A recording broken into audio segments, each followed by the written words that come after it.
Ma'am को host दीजिए ना।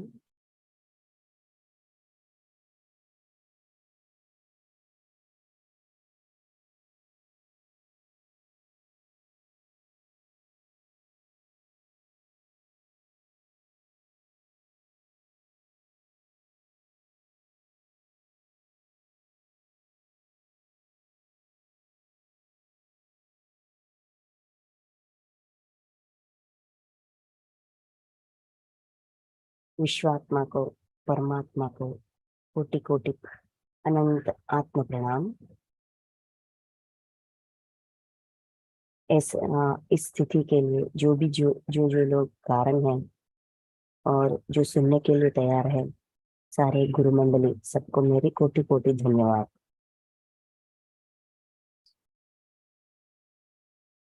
शिरडी साईं बाबा को मेरी कोटि कोटि आत्म प्रणाम।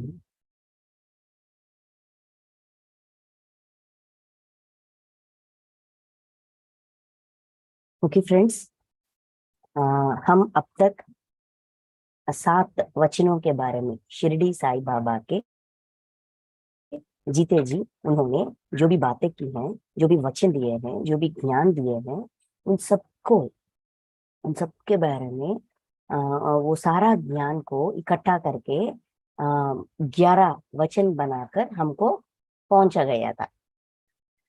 तो उन वचनों में 7 वचनों के बारे में अब तक हमने बात, अभी 8वीं वचन। ये वचन का ये वचन पहले तेलुगु में वो बता दूंगी, उसके बाद हिंदी में बता दूंगी, ठीक है। మీ భారములను నాపై బడవేయుడు, నేను మోసెదను। మీ భారములను नापै बड़वेयुडु, नेनु मूसेदनु।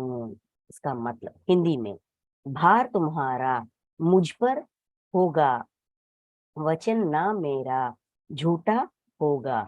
भार तुम्हारा मुझ पर होगा, वचन ना मेरा झूठा होगा। ये साई का 8वीं वचन है। इसके बारे में हम आज पता करेंगे। 7वीं वचन ये है कि मेरी शरण आ खाली जाए, हो तो कोई मुझे बताए। ये 7वीं। 8वीं, भार तुम्हारा मुझ पर होगा, वचन ना मेरा झूठा होगा। ये 8वीं। आ सखाया, आ सहायता ले भरपूर, जो मांगा वह नहीं हो दूर। ये 9वीं वचन। 7, 8, 9, ये 3 वचन बहुत महत्वपूर्ण है। सारे वचन बहुत महत्वपूर्ण है। एक एक वचन में छुपी हुई ज्ञान को हम देखने की, सीखने की और आचरण में रखने की प्रयास कर रहे हैं, है ना। आज ये 8वीं वचन। 8वीं वचन का मतलब ये है कि अपना भार जो भी है मुझे दो, मैं उसे उठाऊंगा। साई यही कह रहे हैं कि मैं आपका भार को उठाऊंगा, ना कि मैं ले लूंगा। उठाने का और लेने का 2 अलग अलग मतलब है, अलग अलग प्रोसेस है। क्यों? क्योंकि एक छोटी सी एग्जाम्पल के साथ इसको समझने की प्रयास करेंगे, ठीक है। हम कहीं बाजार गए हुए हैं, सब्जी खरीदने या कुछ सामान खरीदने गए हुए हैं। हमारे पास 3 बैग है। जब हम कहा गए थे, खाली बैग लेकर गए थे। वापस आने के समय सारा बैग भर गए। तो 3 बैग हो गए। हम 2 बैग बहुत कठिनाई से उठा रहे हैं और लेके जा रहे। तीसरा बैग उठाने के लिए इधर उधर देख रहे हैं, मतलब कैसे उठाऊं, कोई रिक्शा ऑटो कुछ मिले या कैसा, ऐसा हमारा सोच है। भर गई, बहुत भारी है, लेकिन घर जाना पड़ेगा, लेकर जाना पड़ेगा। ये तो सिद्ध है, घर जाना सिद्ध है, लेके जाना सिद्ध है। क्या करे देख रहे हैं। जाने माने पहचाने वाले लोग, हमारे घर के आसपास के लोग, या हमारा बेटा या हमारा कोई हो तो थोड़ा हेल्प कर दो ना मेरी। मैं 2 उठा लिया, 2 बैग को उठा लिया, एक और काफी है, मैं बहुत भारी है, मैं नहीं उठा पा रही हूँ, प्लीज मेरा सहायता करो ना। ऐसा हम पूछते हैं, है ना। तो वो लोग हमारे लिए हमारा बैग उठाते हैं। कब तक उठाते हैं? जब तक हम अपने घर नहीं पहुंचते हैं, तब तक उठाते हैं, घर पहुंचते ही हमको दे देते हैं, है ना। वो लेके नहीं जाते, अपना भार उठाते हैं, लेके नहीं जाते, तब तक हमारा सहायता करते हैं। कितना दूर हमारा जर्नी है, कितना दूर उन्हें उनको लेकर जाना है, उनको पकड़ कर जाना है, तब तक हमारा सहायता करते हैं। लेकिन वो बैग उनके घर नहीं ले जाते, हमको सौंपते हैं, वापस हमको सौंपते हैं, है ना। यही इसका मतलब है, अपना भार मुझ पर होगा, भार तुम्हारा मुझ पर होगा, वचन ना मेरी झूठा होगी। ये वचन मैं दे रहा हूं, ये वचन झूठा नहीं होगा, खाली नहीं पड़ेगा।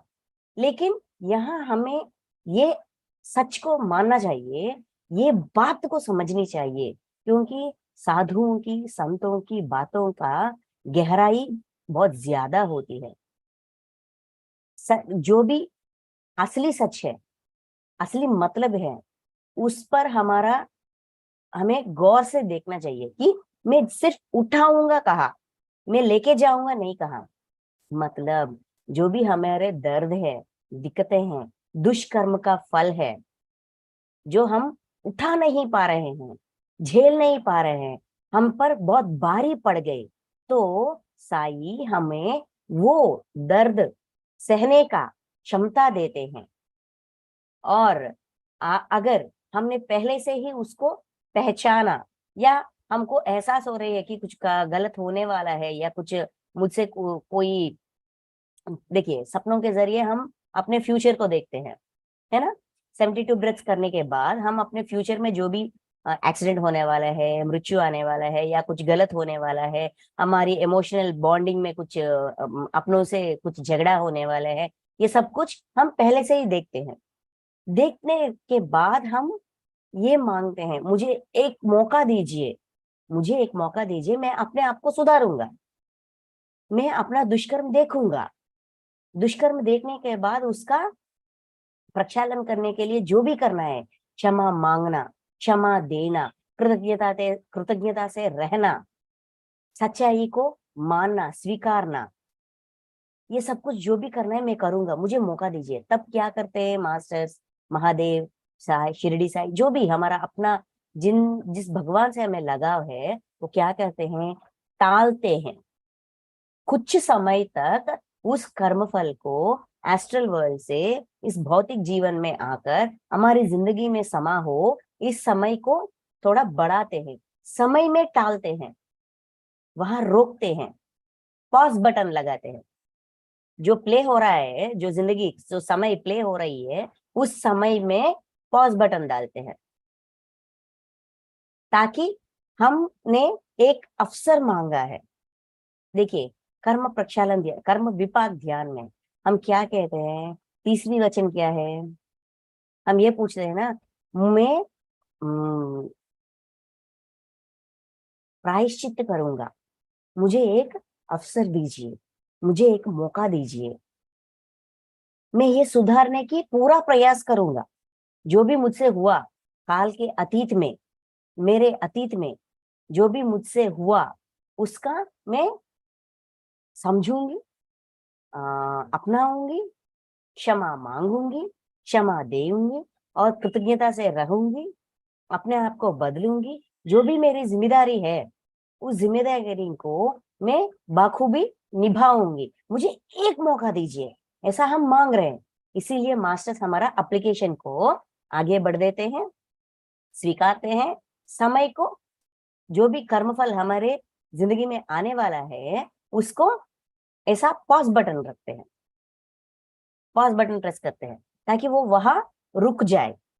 कब तक, जब तक हमारे अंदर ये जो बात, जो वचन हमने मास्टर्स को दिया, जो अवसर हमने मांगा उनसे, उस अवसर का ठीक तरह से इस्तेमाल कर रहे हैं कि नहीं कर रहे। अपने आप को सुधारने के लिए एक मौका मांग रहे हैं, उस मौका वो देंगे। वही भार उठाने का मतलब वो है, ना कि वो हमारे कर्म लेके जाएंगे, हमारे दुष्कर्म को हटा देंगे। ये कोई नहीं करते। हम पिछले वाले वचन के बारे में बात करते हुए ये भी हमने सोचा, हम उसके इसके बारे में हमने बात की।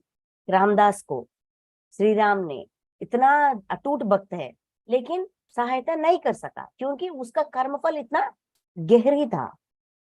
वैसा ही वो कर्मफल गहरी है, लेकिन मैं अपने आप को बदलूंगा।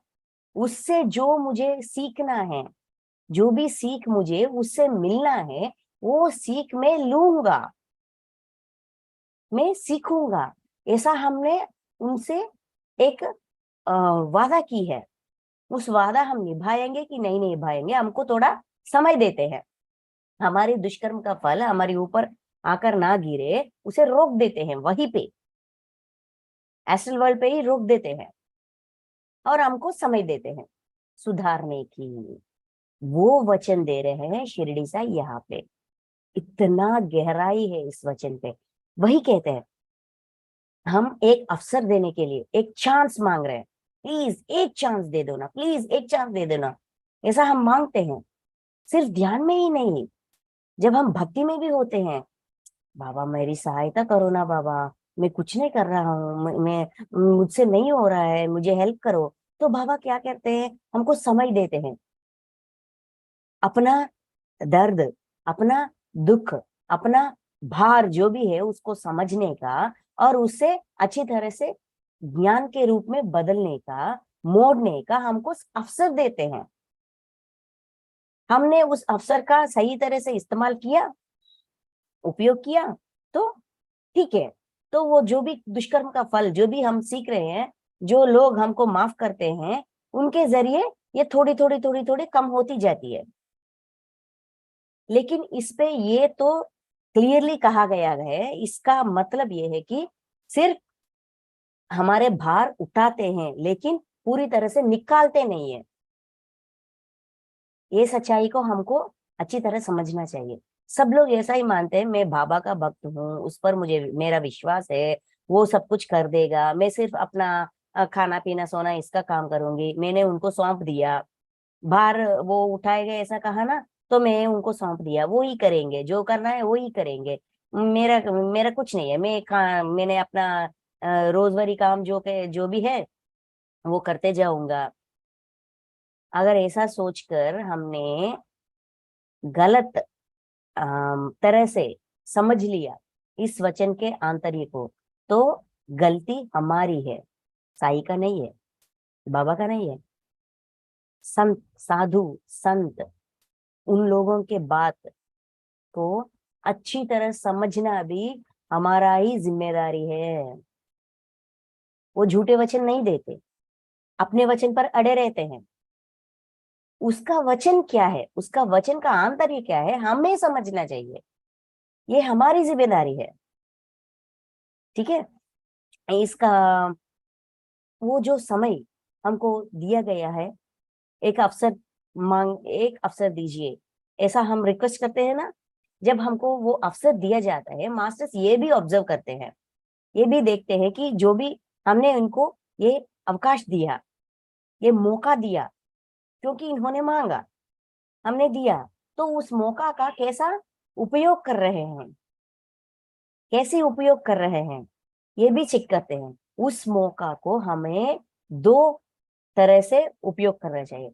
एक, सेल्फ चेकिंग, क्या हुआ, मैंने ये ऐसा क्या किया कि इसका फल, मतलब इस दुष्कर्म का फल ऐसा मेरी जिंदगी में ऐसी अनहोनी होने वाली है, ऐसा मैंने क्या किया, इस पर हमारा दृष्टि होना चाहिए। मतलब हमारा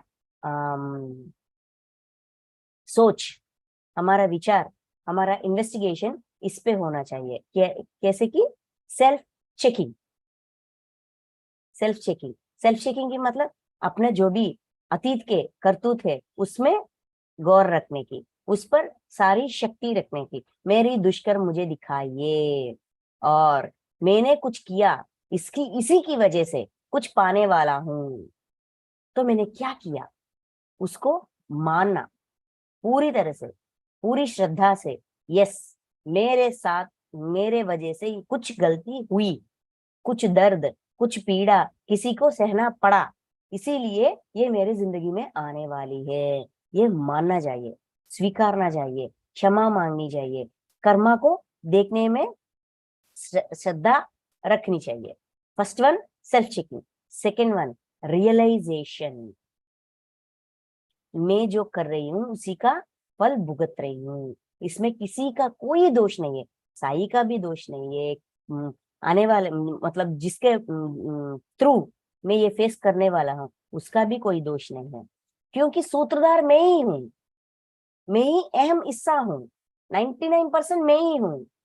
इस 99% में मैं को बदलने का प्रयास करूंगा, या 1% जो भी उसका कारण अभी बन रहे हैं, अभी पिक्चर में है, उन पर रखूंगा, दृष्टि रखूंगा, क्या आवश्यकता है, क्या फल मिलेगा। 99% बदलना इंपॉर्टेंट है या 1% को बदलना इंपॉर्टेंट है? किसको बदलने में महत्व है? 99%, जो कि हम, वो रियलाइजेशन अपने मन में रखना। उस समय जो भी हमको दिया जाता है, जो जिस समय में हमारा भार वो उठाते हैं, हमको जिस समय का देते हैं एक अवसर मांगने से, उस समय को ऐसा इस्तेमाल करना चाहिए। सेल्फ चेकिंग एंड रियलाइजेशन, ठीक है। इसके बारे में मतलब अपने भार तुम्हारा मुझ पर होगा, वचन ना मेरी झूठा हो गया।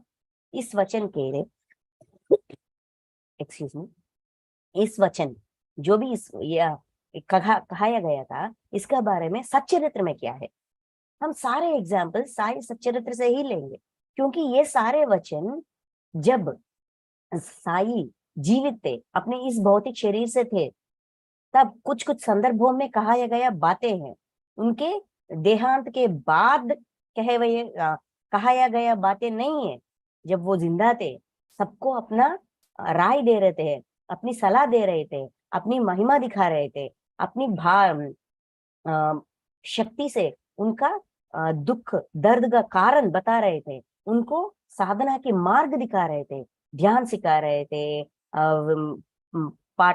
वेद पाठ मतलब ये मंत्र, किसी को मंत्र पढ़ने के लिए कहते हैं, किसी को गुरुचित्र पढ़ने के लिए देते हैं, किसी को विष्णु सहस्त्रनाम पढ़ने के लिए कहते हैं, किसी को राम रक्षा स्तोत्र पढ़ने के लिए कहते हैं, किस एक एक को, मतलब जनरलाइज्ड कुछ नहीं है, किसका क्या समस्या है, कैसा वो उसका हल है, वैसा उसको सलाह और सूचना देकर उसका उद्धार, खुद अपना उद्धार कैसे करे वो सिखा रहे थे। साई किसी का उद्धार नहीं कर रहे थे, अपने उद्धार कैसा करे वो सिखा रहे थे, खुद सिखा रहे थे। वे जब वो सिखा रहे थे, कहीं कहाया गया बातें है ये, इसीलिए हम साई सच्चरित्र से ही जो एक एग्जाम्पल लेते हैं, ठीक है। एक औरत, एक बड़ी और मतलब उम्र में बड़ी है, वो औरत साई के पास अपने दरबार में आती है, शिरडी आती है, अपने दरबार में आती है। उनका मन का ये सोच है कि मन में वो ऐसा सोचती है कि मुझे ना साई के पास जाऊंगी और साई को एक मंत्र के लिए पूछूंगी, मुझे ना एक मंत्र दीजिए, मतलब पाठन, मतलब जप, ऐसा जप को उसका ना मंत्रोपदेश पर पूर्ण विश्वास है। साई से मैं मंत्र का उपदेश लूंगी और वो मंत्र पढ़कर उस मंत्र का उपयोग करके मैं अपना उद्धार करूंगी, ऐसा उनका अटूट इच्छा था। और वो उसके लिए वहां बेटी है और वेट कर रही है, वेट कर रही है। ये साई के पास जो भी होते हैं ना, मालसापति, श्यामा, ये सबको इसकी मन की इच्छा, वो सब इसको देख रहे हैं, तो इनको पूछ रहे, इस औरत से पूछ रहे हैं, आपको क्या चाहिए, आप क्यों आए हैं, ऐसा पूछ रहे हैं। तो ये कहती है कि मैं साई से मंत्रोपदेश के इच्छा से आई हूँ, जब तक साई मुझे मंत्रोपदेश नहीं देते तब तक मैं खाना का एक निवाला भी अपने मुंह में नहीं लूंगी, मैं उपवास रखूंगी, पानी नहीं पीऊंगी, खाना नहीं खाऊंगी, हड़ताल पे है, ठीक है। तो ये लोग ना तुरंत साई के पास जाते हैं और कहते हैं, साई साई देखिए, ये बूढ़ी औरत है, ये बड़ी उम्र में बड़ी है और ये ऐसा ठान कर रहे बैठी हुई है, आप ना उनसे कुछ बात करो ना, कुछ कहो ना, ऐसा रिकमेंडेशन कर रहे थे। तो साई ऐसे मौन रहे थे।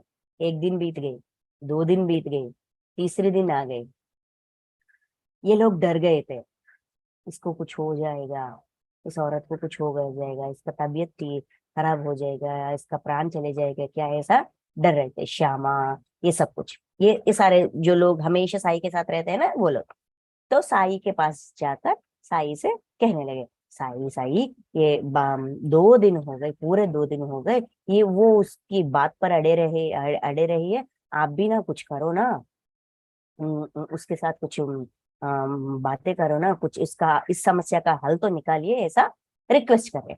तो साई उस औरत के पास चले गए और बैठकर साई ये बात कहने लगे, ये सच्चरित्र में ये सब कुछ है, ये हमारा कहा गया कुछ नहीं है।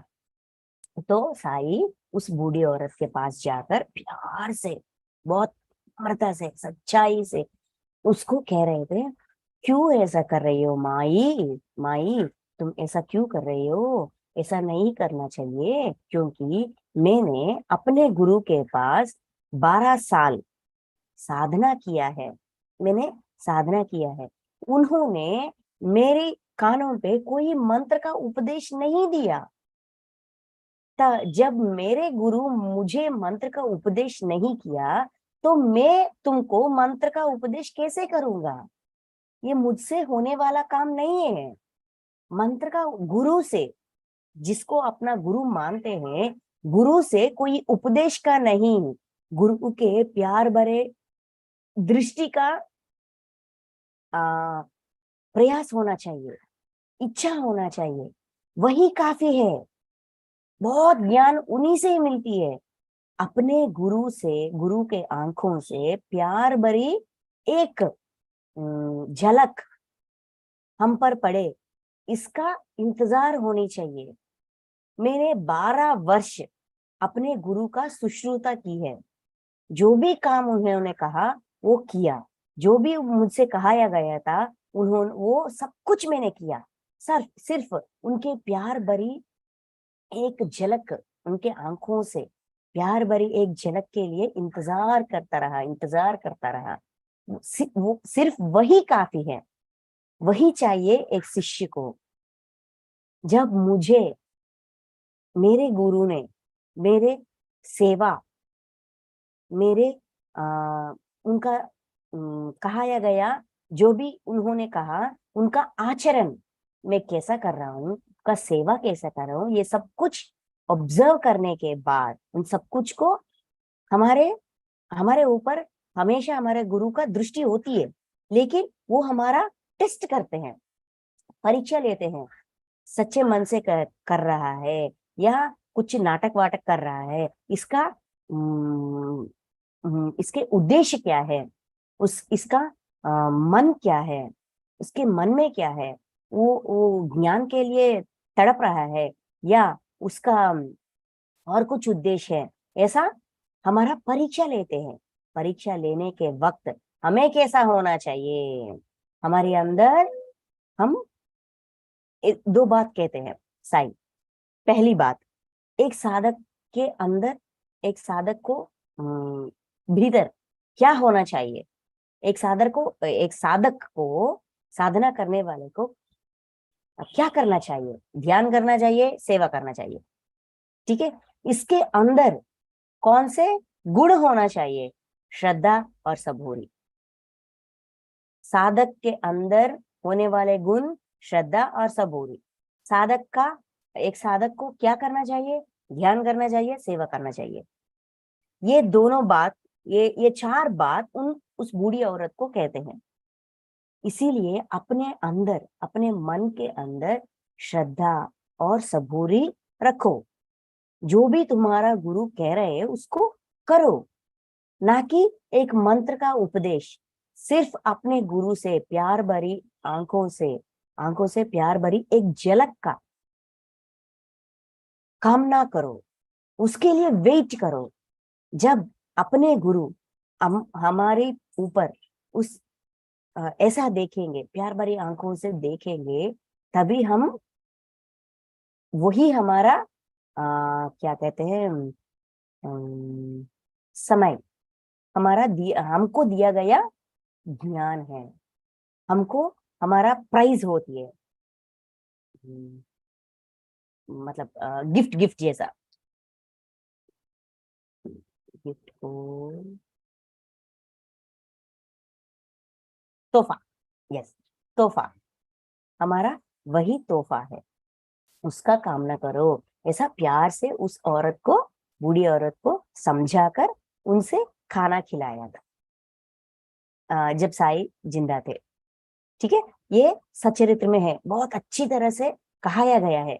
एक बार उसको पढ़ लीजिए, आपको अच्छी तरह से समझ में आएगी। हम ध्यान में आने से पहले भी शिरडी साई के सच्चरित्र पढ़ते थे। कुछ लोग को ये बहुत सारे लोग, आजकल बहुत सारे लोग साई के सच्चरित्र पढ़ते हैं, लेकिन ध्यान में आने के बाद, ज्ञान का एहसास होने के बाद, जब हम दूसरी बार पढ़ते हैं, पूरी आंतर ही बदल जाते हैं। हमारे समझने की जो शक्ति है वो बढ़ती है, वो गहरी हो जाती है। उस गहराइयों से जब हम पढ़ते हैं, बहुत अच्छी तरह समझ आती है उनके, उनसे, उनके अंदर छुपी हुई ज्ञान कौन, साई किस उद्देश्य से वो बात कहाया गया था साई से, वो हमको समझ आती है। ठीक है, तो इस बूढ़ी औरत की इस घटना से हमें क्या सीखना चाहिए? एक साधक हमेशा दो काम करनी चाहिए, ध्यान और सेवा। एक साधक के मन में क्या होनी चाहिए? श्रद्धा और सबूरी।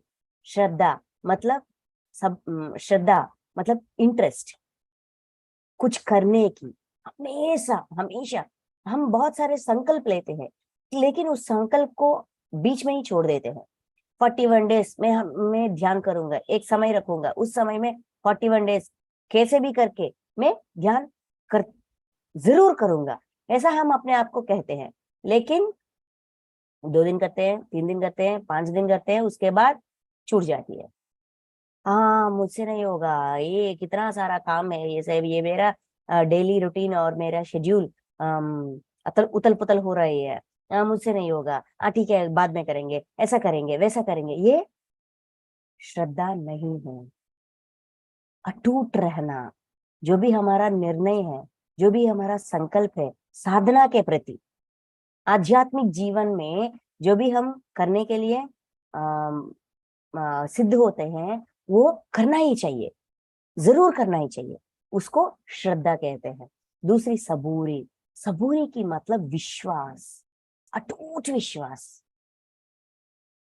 गीता में, भगवत गीता में इस सबूरी का, सबूरी को एक और वर्ड से कहाया गया है।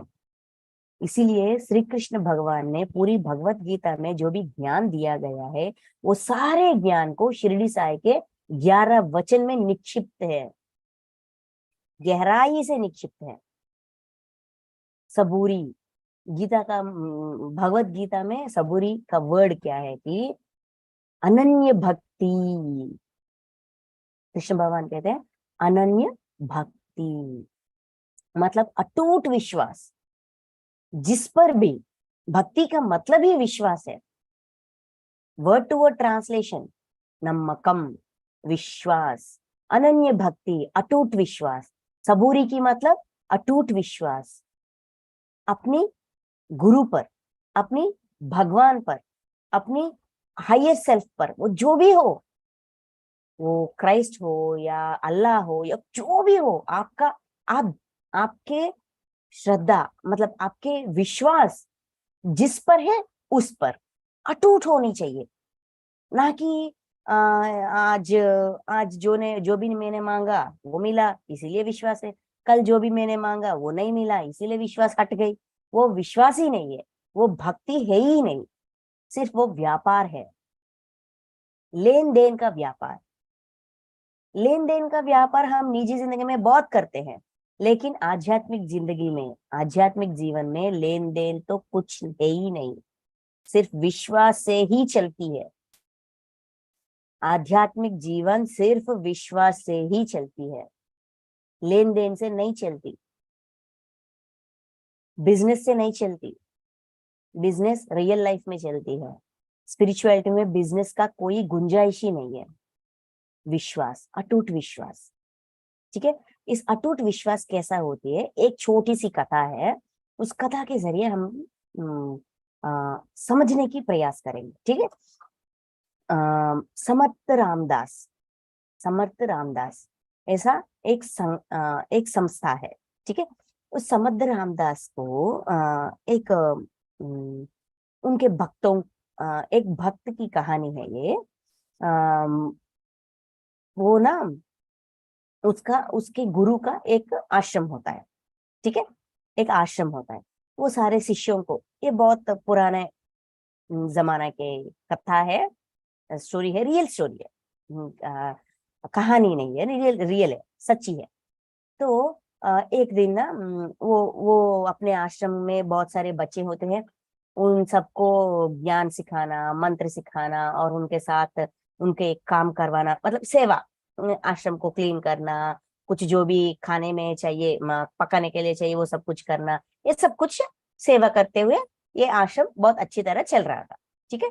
तो गुरुजी ने एक दिन उनके मन में एक एहसास आई कि सारे बच्चों को, सारे शिष्यों को लेकर मैं काशी जाऊंगा, काशी, वाराणसी, काशी जाऊंगा। ठीक है। तो अगर मैं काशी चला जाऊंगा, उस मंदिर में, उस आश्रम में ना, श्री राम का एक मंदिर होता है। श्री राम, लक्ष्मण, सीता मैया, हनुमान, इन सब का मूर्ति के साथ एक मंदिर होता है। उस मंदिर में हर रोज पूजा होती है, प्रसाद भोग लगाते हैं, और पूजा पाठ होती है, भजन होती है, उसके बारे में बच्चों को, मतलब शिष्यों को सिखाने, ये सब होती है। गुरु जी ना, काशी जाना की इच्छा है, मतलब सारे शिष्यों को लेकर जाने की। ठीक है।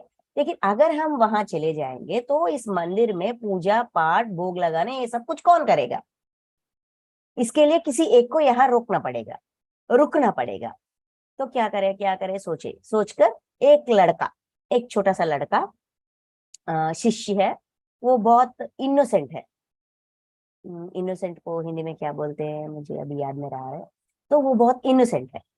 तो उसको कहाया गया था, तुम ना, हम सारे लोग, आश्रम के सारे लोग, गुरु, मैं और हमारे शिष्य, हम सब काशी जाएंगे, और आने में हमें बहुत समय लगेगा, क्योंकि उन दिनों में काशी जाने के लिए ही एक हफ्ता, 10 दिन, 15 दिन हो जाता था। हो जाने के बाद, जाने के बाद वो लोग करीब करीब 3-4 महीने के बाद ही वापस आते हैं।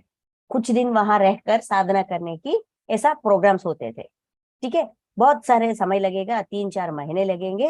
ये 3-4 महीने को तुमको इस मंदिर में रोज मंदिर साफ करना, पूजा पाठ करना, और राम को भोग लगाना, भगवान राम को भोग लगाना, भोग लगाने के बाद ही तुम्हें कुछ खाना खाना चाहिए। ऐसा सारा प्रोसेस उस बच्चे को बताकर, उस शिष्य को बताकर, ये सारे लोग, गुरु और शिष्य, सब वाराणसी, काशी यात्रा में चले गए। ठीक है। तो हाँ, ठीक है गुरुजी, ठीक है गुरुजी, ठीक है जो भी गुरु कह रहा था सबके लिए ठीक है, ठीक है, यस यस यस यस बोलता था ये शिष्य। तो वो लोग चले गए। अगले दिन ये सुबह उठा, कैसे जो रोज उठता था वैसे ही उठा, और अपना स्नान पान सब कुछ कर दिया। करने के बाद वो सारा मंदिर साफ कर दिया, फूल वूल सब कुछ चढ़ा दिया। चढ़ाने के बाद जाकर अच्छी तरह खाना बनाया, भोग लगाने के लिए खाना बनाया। और वो जिससे वो खाना बनाया था, वो पोट उस बाउल उस बाउल को लेकर भगवान राम के पास आ गए, और वहां रख दिया। आप ना ये खा लीजिए, मैंने आपको भोग लगाया, आप ना ये खा लीजिए। आप गुरुजी ने कहा आप खाएं, उसके बाद ही मुझे खाना चाहिए। ठीक है। ये प्रसाद आप आप पहले आपको खाना चाहिए, आपको खाने के बाद ही मुझे खाना चाहिए। इसीलिए आप कितना जल्दी हो सके उतना जल्दी आकर ये प्रसाद का प्रसाद खा लीजिए, ऐसा वो कह रहा था। वही बैठा था, राम कब आएगा, भगवान राम कब आएगा, कब खाएगा, ऐसा देख के ऐसा इंतजार कर रहा था। बहुत इंतजार कर रहा था, उसको भूख लग रहा था, लेकिन वो वहीं पे इंतजार कर रहा था। किया किया किया, शाम हो गई, रात भी हो गई, राम नहीं आया। तो क्या किया, वो सारा प्रसाद लेकर जानवरों को दे दिया, उन्होंने नहीं खाया। ऐसा दूसरा दिन, दूसरा दिन भी वैसा ही प्रसाद बनाया, वहां रख दिया और इंतजार कर रहा था, आओ ना प्लीज, आओ ना, खाओ ना, ऐसा ही बहुत अच्छी तरह इतना प्यार से बुला रहा था, इतना सच्चाई से बुला रहा था। और गुरुजी ने कहा राम को, भगवान राम को राम खाए उसे की उसके बाद ही तुम खाओ, ये संदेश था गुरुजी का। उसी पर अड़े रहे, उसको सिर्फ गुरु के बाद से ही गुरी है, इसीलिए गुरु को गुरी मतलब गुरी से भी कहते हैं, मतलब उसका वही बात जो उन्होंने कहा उसी बात पर विश्वास है। राम, भगवान राम आएंगे और खाएंगे, उसके बाद मुझे खाना है। वैसा ही दूसरा दिन बीत गई, उस दिन भी राम नहीं आए। तीसरा दिन, चौथा दिन, ये ये जो शिष्य है 4 दिन से भूखा है, लेकिन सारा काम कर रहा है, खाना पका रहा है, प्रसाद लगा रहा है, मंदिर का साफ सफाई कर रहा है, सब कुछ कर रहा है। पांचवा दिन वो ना, उसकी अंदर पैदल आकर रखने की, आने की भी शक्ति नहीं है। वो बच्चों की तरह ऐसा ऐसा छोटे छोटे जमीन पर बैठकर आते हैं ना, वैसा आ रहा था मंदिर के पास आकर, भोग लगाकर। भगवान राम जी, अगर आज आप आकर खाएंगे तो कल भी आपको भोग लगेगा, अगर आज आप नहीं आएंगे, आज तो मैं मर जाऊंगा, कल से आपको भोग भी नहीं लगेगी। मैं तो कुछ नहीं कर सकता, मैं क्या करूं, ऐसा वहां बैठ गई उस मंदिर के आसपास, वो एक कोने में बैठ गए, बैठकर देख रहा था आज आएगा कि नहीं आएगा, आएगा कि नहीं आएगा। तभी भगवान राम ने प्रकट हुए अपनी भौतिक शरीर से। भगवान राम, सीता मैया, लक्ष्मण जी और हनुमान जी, ये चारों आ गए। ठीक है, ये चारों आ गए और बैठ गए वहां पे। तब इसका खुशी इतना दुगनी हो गई कि हम मैया आ गए आप लोग।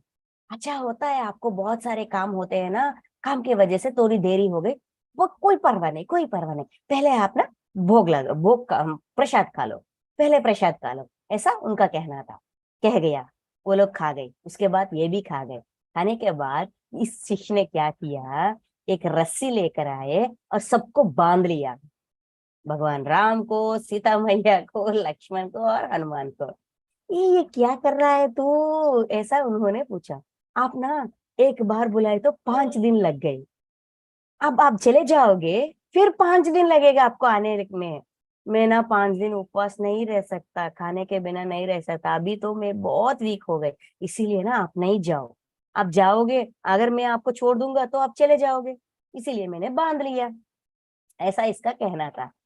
सारे वो चार अपने आप में देखकर, आप आस पास सबको देखकर मुस्कुरा रहे थे। इस वो, अच्छा इसका मन ऐसा है, ठीक है ठीक है। कुछ समय बाद उन्होंने कहा, अच्छा बाबा, हम तुमको वचन देते हैं, जब तक तुम हमको अच्छा आप चले जाओ कहो, तब तक हम यही रहेंगे। तुम्हें कोई डाउट नहीं रखने का, डरना नहीं कि हम जाएंगे तो नहीं आएंगे, ऐसा तुम ऐसा नहीं सोचो। मैं वचन दे रहा हूँ, जब तक तुम हमको चले जाओ कहो, तब तक हम वही यही रहेंगे, तुम्हारे पास ही रहेंगे, तुम्हारी आश्रम में रहेंगे, ऐसा कहा है। चीज ये सच है क्या, ये सच है क्या, उन्होंने पूछा। हाँ बाबा सच है। तब उन्होंने सबको पट्टी खोल दिया। ठीक है, हर दिन बहुत खुशी खुशी उनका काम कर रहा था, खाना पका रहा था, सबको भोग लगा रहा था, वो खा रहा था, ऐसा कुछ दिन बीत गए। ठीक है, ये इस शिष्य का इनोसेंस, अमायकत्व देखकर वो बहुत प्यार करने लगे, इससे लगा हो गई। इतना सच्चाई, इतना अच्छी तरह से जो भी गुरु ने कहा वो सच है, सच्चाई को, उसकी अंदर का सबूरी विश्वास, भगवान पर विश्वास, भगवान के बारे में कहा गया गुरु पर विश्वास, अटूट विश्वास को देखकर वो मुग्ध हो गए। श्री राम जी, सीता मैया, लक्ष्मण जी और हनुमान बहुत अच्छी तरह इसका करतूत ये सब कुछ देख रहे थे। ठीक है, तो ऐसा दिन बीत रहा था, सारा काम वही कर रहा है, सारा आश्रम का काम, खाना पकाना, सब कुछ एक ही, वो सिर्फ वही एक ही था ना उस आश्रम में, करते करते करते वो थक गया था।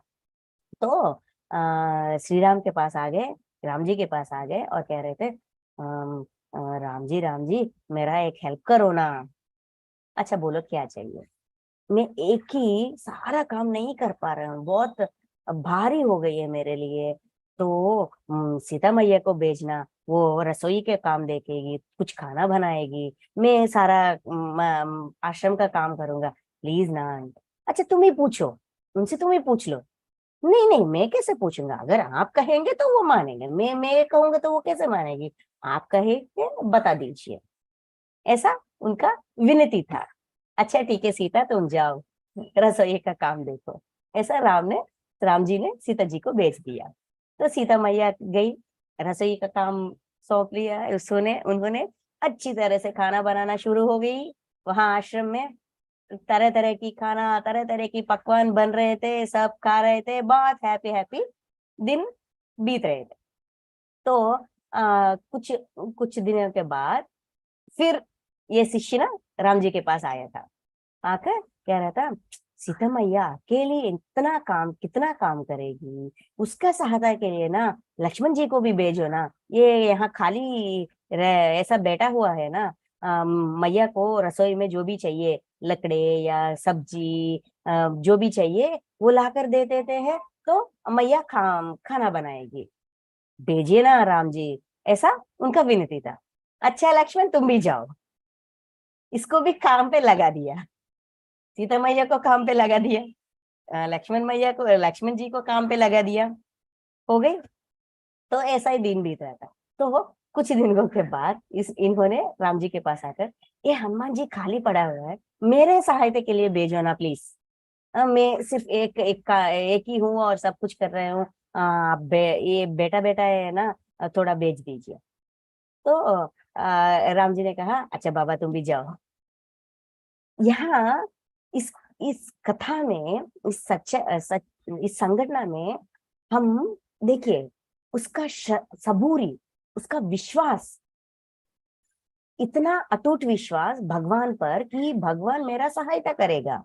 ऐसा कुछ हम अ, हम कर नहीं पा रहे हैं, हम कुछ हमसे नहीं हो रहा है तो तुम ही करो, ऐसा नहीं है। भगवान का मतलब वो नहीं है, सहायता करने वाला ही भगवान है, ये उसका विश्वास था। भगवान के प्रति उनका विश्वास ऐसा था, उसका सबूरी ऐसा था कि ये सब कुछ कराया, उनसे हो सकी। तो ऐसा दिन बीत रहा है, उसका सबूरी अटूट था। ये सब कुछ, ये सारे चार मास्टर्स जो वहां पे थे, देवताएं वहां पे थे, टेस्ट कर रहे थे, सच्चाई से अच्छाई से बहुत प्यार से। ये ये शिष्य था और दिन बीत रहे थे। एक दिन सीता मैया ने क्या कहते हैं, मीठा पोंगल, चक्र पोंगली कहते हैं, उस प्रसाद किया था, बनाया था, गर्मा गर्म बहुत सारे घी डालकर, शक्कर डालकर गर्मा गर्म चक्र पोंगली बनाया, खाने में, मीठे में। तो उस स्मेल से ही उस स्मेल को क्या कहते हैं, याद नहीं आ रहा, ठीक है। उस स्मेल से ही सबका, इस शिष्य को ये याद आ गई कि मेरे गुरु जी को इस चक्र पोंगली से बहुत उसको बहुत अच्छा लगता है, he likes it a lot. तो तुरंत उन्होंने राम जी के पास आ गए, राम जी राम जी राम जी, मेरे गुरु जी को ना ये चक्र पोंगली बहुत अच्छा लगता है, उनको बहुत लगाव है इससे, और सीता मैया ने बनाया गर्मा गर्म है। हाँ प्लीज मुझे ये अपने गुरु के पास ये प्रसाद लेके जाना है, प्लीज राम जी, ऐसा पूछ रहा था, विनती कर रहा था। अच्छा ठीक है बाबा, आपके गुरु को ये अच्छा लगता है, देना है, ये सब कुछ ठीक है, लेकिन कैसे दोगे, तुम यहाँ हो वो वहाँ काशी पे है, तुम कैसे दोगे। कोई बात नहीं, आप ना हनुमान जी को भेजिए, मैं हनुमान के पास होकर उनके साथ जाऊंगा, फटाफट जाऊंगा, दे दूंगा और फटाफट चले आऊंगा। ये इसका इच्छा था, फटाफट हनुमान जी की मैं बैठ कर मैं चले जाऊंगा, ये प्रसाद उनको दे दूंगा और वापस चले आऊंगा। राम जी इतना हंस पड़ गए, इतना हंसे, तो हनुमान जी को बुलाकर इनके इसकी इच्छा पूरी करो, ऐसा कहा गया था। तो गर्मा गर्म वो बॉल, उस बॉल को लेकर, गर्मा गर्म प्रसाद को लेकर चले गए। 1 मिनट में काशी पहुंच गए। वहां जो गुरुजी वहां पे है ना, वो एक आश्रम में है शिष्य के साथ, ठीक है। हनुमान जी बाहर एक पेड़ के पास रुक गए, और ये ना अपना प्रसाद, ये जो स्वीट पोंगली, चक्र पोंगली है ना, उसको लेकर गुरुजी के पास चला गया। गुरुजी ध्यान में थे। इस स्मेल, चक्र पोंगली की स्मेल से उठ गई। जब वो उसके आंखें खोले, सामने ये शिष्य था और ये था प्रसाद। तुम यहाँ क्या कर रहे हो? तुमको आश्रम का ड्यूटी से वो जिम्मेदारी सौंप कर मैं आया हूँ, और तुम इतना दूर कैसे आ गई? तुम आश्रम छोड़ दिया, पूजा पाठ छोड़ दिया, भगवान राम को भोग लगाना छोड़ दिया, तुम क्यों आए हो? ये आज सरप्राइज हो गई गुरुजी, और पूछ रहे थे। नहीं नहीं नहीं नहीं नहीं गुरुजी, ऐसा कुछ नहीं है। सीता मैया ने चक्र पोंगली बनाया, वो बहुत अच्छा है, आपको बहुत अच्छा लगेगा, इसीलिए आपके लिए मैं लेके आया। मैं आश्रम से ही आ रहा हूँ, अपना ये लो, मैं फिर अभी आश्रम में चले जाता हूँ। अभी आना अभी जाना, ये क्या बात कर रहे हो? ये कैसा मुमकिन है? गुरुजी पूछ रहे थे। क्यों नहीं मुमकिन? हनुमान जी ने मुझे लाए हैं, मैं हनुमान जी के साथ आया हूँ, आपको दे दूंगा और हनुमान जी के साथ चले जाऊंगा। गुरुजी को कुछ समझ नहीं आई, कुछ समय तक समझ नहीं आई, और फिर पूछा, क्या कह रहे हो? पहले बताओ मुझे, ठीक ठीक बताओ। तो ये सब कुछ कहा, इस शिष्य ने कहा। तो कहाँ है हनुमान जी, कहाँ है, दिखा मुझे। आश्रम के बाहर चले गए। एक पेड़ के नीचे हनुमान जी ऐसा बैठा हुआ था। गुरुजी तो चौंक गए। तुमसे ये कैसा मुमकिन हुआ? हनुमान जी को, हनुमान जी के साथ तुम आ गए, ये कैसा हुआ तुम्हारे साथ? कितने दिनों से, कितने सालों से उनके दर्शन के लिए हम तड़प रहे हैं, साधना कर रहे हैं, किसी से नहीं हुआ, तुमको, तुमसे ये सब हो गया। वो इतना भावुकता हो गए कि वो रो पड़ गई। इस शिष्य का उस सबूरी से, अटूट विश्वास से वो आ, प्रसन्न हो गए। गुरुजी प्रसन्न हो गए। ये ये लड़का हनुमान जी पे बैठकर फिर वापस आश्रम चला गया। तुरंत ये लोग सारे गुरु और शिष्य सब इकट्ठा होकर आश्रम चले गए। कितना दिन लग गए उनको, लेकिन चले गए। जब तक ये गए तब तक राम जी, हनुमान जी, लक्ष्मण जी, सीता मैया वहीं पे थे। इस शिष्य की वजह से उन सबका दर्शन भी हुआ। ऐसा होती है सबूरी, ये है सबूरी। अटूट विश्वास मतलब ये है, अनन्य भक्ति का मतलब ये है। अगर हमारे अंदर सबूरी हो तो सब कुछ मुमकिन है। ये इस वचन का मतलब है, आंतर्य है। हम हमेशा सोचते हैं, हमारे अंदर एक गलतफहमी होती है कि मुझे साईं पर विश्वास है, मुझे साईं पर विश्वास है, मेरा सारा भार साईं लेगा। साईं बाबा का कहना है, मैं उनको उठाऊंगा, ना कि मैं उनको ले जाऊंगा। इस अहम बात को अगर हम अपने मन में रखेंगे, जो कि वही सच है, तब हमें इस भ्रम से अपने आप को निकाल पाएंगे।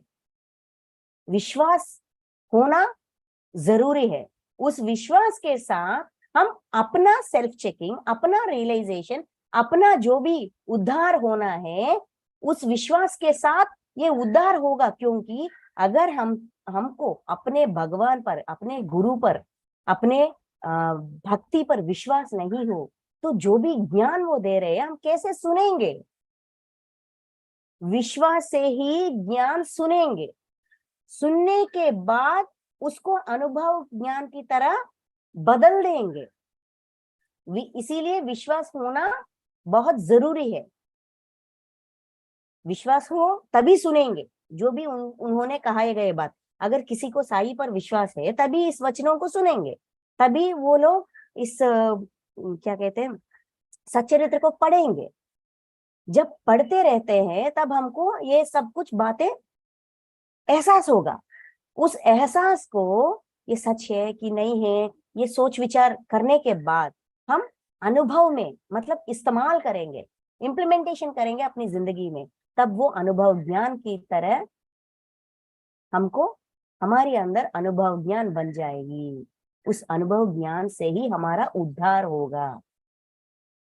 विश्वास का आवश्यकता ये है, विश्वास का काम ये है कि हम सुने, जो भी हमने सुना उसको अनुभव ज्ञान की तरह बदले, उस अनुभव ज्ञान के जरिए अपने आप में उद्धार लाए, सेल्फ चेकिंग करे, रियलाइजेशन पे आ जाए, एक्सक्यूज मी, रियलाइजेशन पे रहे हमेशा, एवरी मिनट, और खुद अपना उद्धार करें।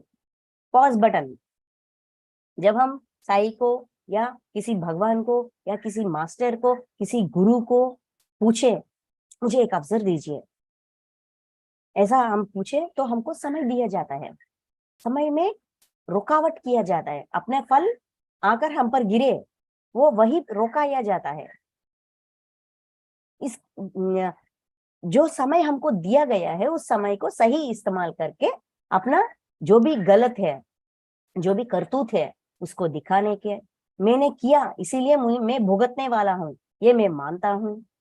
एक्सेप्टेंस, एक्सेप्टेंस और क्षमा मांगना, क्षमा देना, कृतज्ञता में रहना, ये सब करने से हमारा जो भी कर्म का फल आने वाला है वो वही एस्ट्रल वर्ल्ड में भी कम होती जाती है।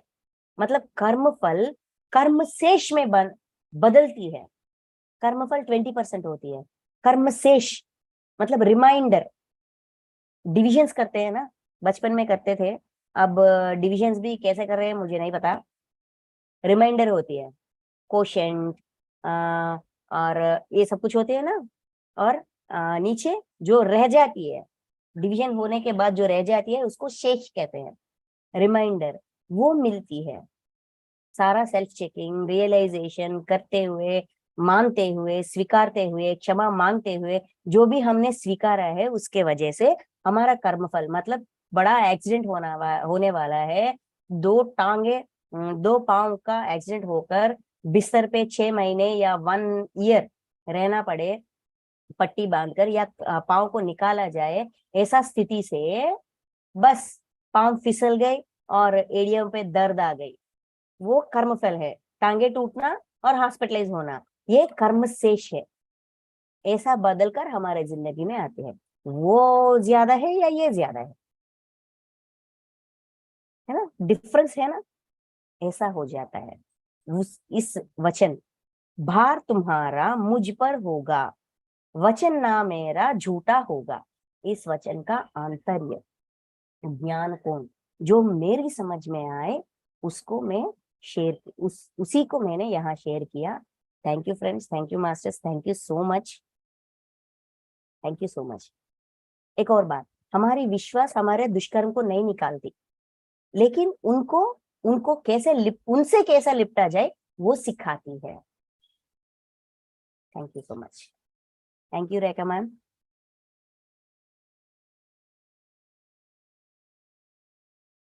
Yes, thank you, ma'am.